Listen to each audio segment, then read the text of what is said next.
So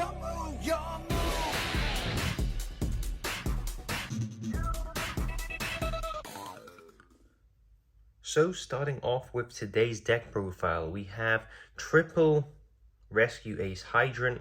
Now this card is of course probably the most important card of the deck. If you don't know what this card does, is essentially just a rotor. It cannot be targeted for attacks or by card effects while you control another Rescue Ace, and also your Rescue Ace spells and traps gain bonus effects as long as he is on the field as well. So he is basically, you know, the main factor of this entire deck, and it is crucial that we have access to him and that he is on the field when he needs to be. For our second win condition, before the support comes out, we have the double Rescue Ace Turbulence. Now this card is basically a +4. What he does is once he's on the field, he sets up to 4 Rescue Ace quick play spells or traps from your deck directly to the field, so you can't even be ashed because he's setting them. He is very vulnerable to hand traps, hence why I have adapted the build to sort of protect him as much as possible. And also, if a card is destroyed while he is on the field, he gets to pop a card on the field as well. So really nice card to have, to be honest. And I think 2 is fine because he can special summon himself out. So there's no real need for 3.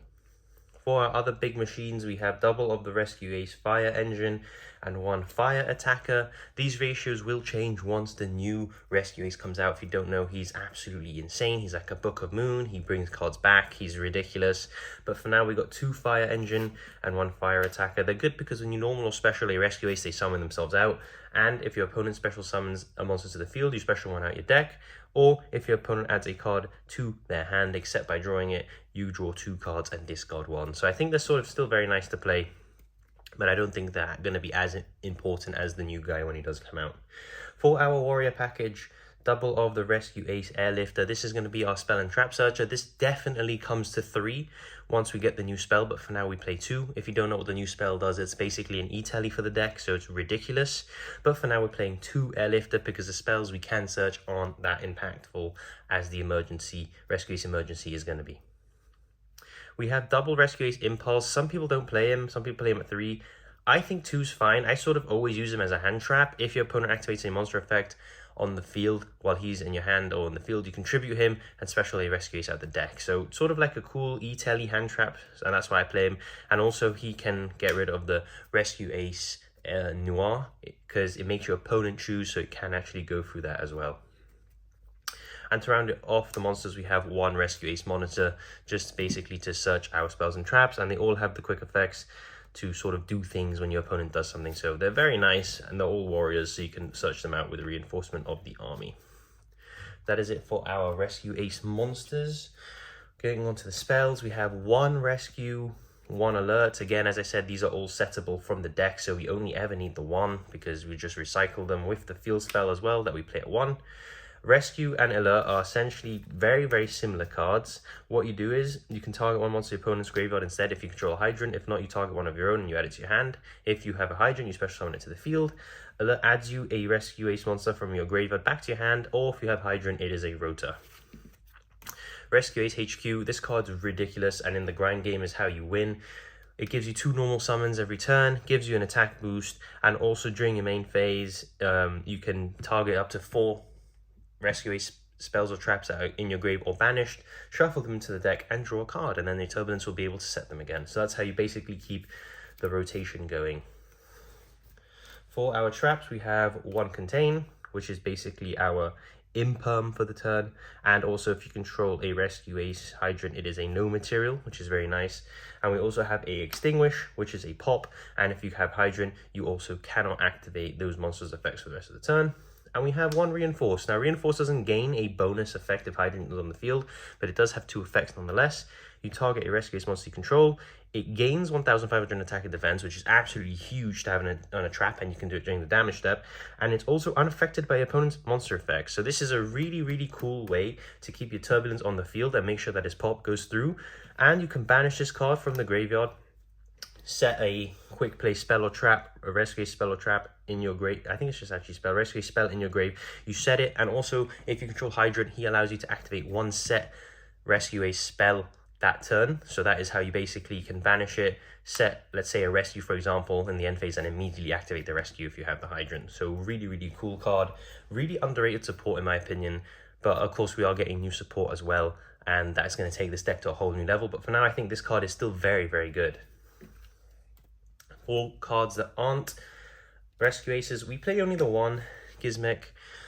I would play two. I personally only own one of this card. He's very good in combination with Small World, because what you can do is tribute him and special your Hydrant and then banish him from the grave to add your banished face down machine monster back to your hand. So he goes like +1, which is really, really nice. But he is very vulnerable. If he gets hit with Veiler, if he gets hit with like an Imperm before you can do the tribute effect, you're kind of screwed. So that is why I play the one for now, but you can play two. I'm just playing one in this build. For the hand traps, triple Ash needed, to be honest. This deck folds to a good Ash, so you really need to be playing Ash, because we also play the Crossbow Designator, and Ash is just always good against the branded. You always Ash the branded fusion.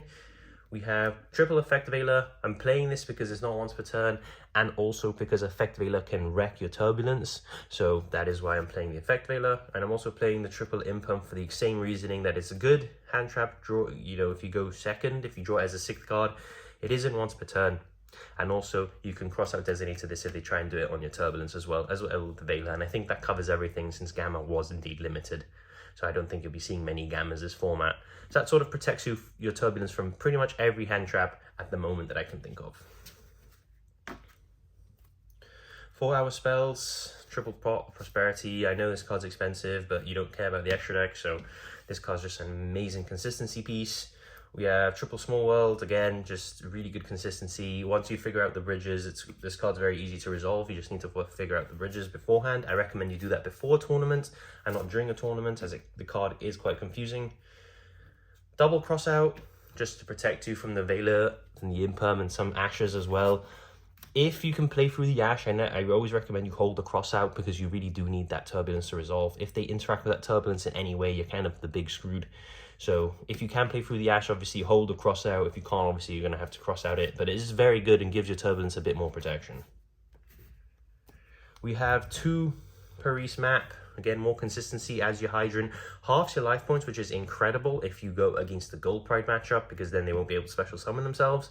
They'll have to basically reduce their life points to below half in order to get their special summon effects. So this card is actually really good against the Gold Pride matchup. We have 1 Rota, again, consistency, and then the 1/1/1. I think this is a 41 card deck. You can cut something, maybe cut the Rota, the 1/1, but I think they're just very good consistency pieces. And that is it for the main deck. Let's move on to the extra deck. Moving on to the extra deck here, we are just playing a variety of Link monsters, because as I said, you can steal your opponent's monsters out of the graveyard, and once you can do that, you have the versatility you have is absolutely incredible. So we're going to start off with our 1 Link 5, which is of course the Underworld Goddess. This card is insane if there's a big towers monster you need to get rid of. Sometimes the deck can struggle against that, so we do play the 1 Underworld Goddess and would simply just link it away, and you can get a lot of bodies onto the field quite easily. We play the 1 Access Code Talker. This is the OTK machine, because we do play the IEP Masquerena, we do play the Charmers. It's very easy to climb into him. We play the 1 Appaloosa.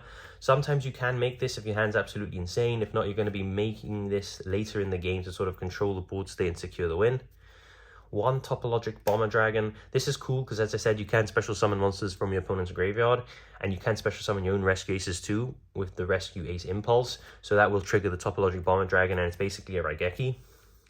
We have the 1 Borreload Dragon, just because I still think this card has its uses, and to be honest, we have a very open extra deck, so this can be anything. If you play Super Poly on the side, you can just take it out. I think the fact that you can reduce an opponent's attack by 500 isn't that great. It can't be targeted though, which is amazing. And also you can, when you attack, you place an opponent's monster into one of its arrows. It doesn't target, it doesn't destroy, it doesn't even banish. It just places it into one of its arrows, and then it's yours for a turn. So I still think that's decent removal. And of course, since we are playing so many Link 4s, the World Sea Dragons, the Atlantis, it just takes 1 Link 4 to make this, and you basically out every single Link monster on the field. The 1 Topologic Zeraboros, sort of same logic as the Topologic Bomber Dragon, but if you're going against a back row matchup, you can banish all the back row. For our Link 3s, 1 Nightmare Unicorn. As I mentioned, we play the IP Masquerena, so Nightmare Unicorn is amazing because you can spin a card back. 1 Topologic Trisbana, again for the back row matchups, you don't have to deal with them. You can just basically make Topologic Trisbana going first, and then link, and then sort of summon into a zone he points to in the end phase, preferably if you can. or if you can't, you're gonna have to do it in the main phase, and then basically just blow up everything, blow up all their, you banish all their back row, and you deal burn damage as well, so it can come up in time. We have the one Ningesu, just really good removal, doesn't target, doesn't destroy, just sends 2 cards on the field to the grave. One IP Masquerena, because it's just very useful to link into things. One Nightmare Phoenix, again, for more back row removal. And it's a fire, I guess. If you're locked into a fire, all the rest of is a fire, you can still make the Nightmare Phoenix. One, the Dark Chummer Gloomy, which I guess I'll show second, because first we're going to show Heater, because they're all fires. Dark, the Dark Chummer Gloomy, because we play the Relinquished Anima, because our Hydrant is a level 1. If they don't respect the zones, you're going to take a monster. This guy's Dark, so then you can make your Dark, or you can still make your Heater, take something and continue extending your plays. So that is the extra deck. Is there anything I would change? Potentially, if I was playing Super Poly in the side, I would. But it's, as I said, it's very, very free. You can basically play whatever the hell you feel like playing. You can play Cherry's targets, you can play whatever you want. So that's something I really like about this deck, is that the extra deck isn't restricted at all. It's time to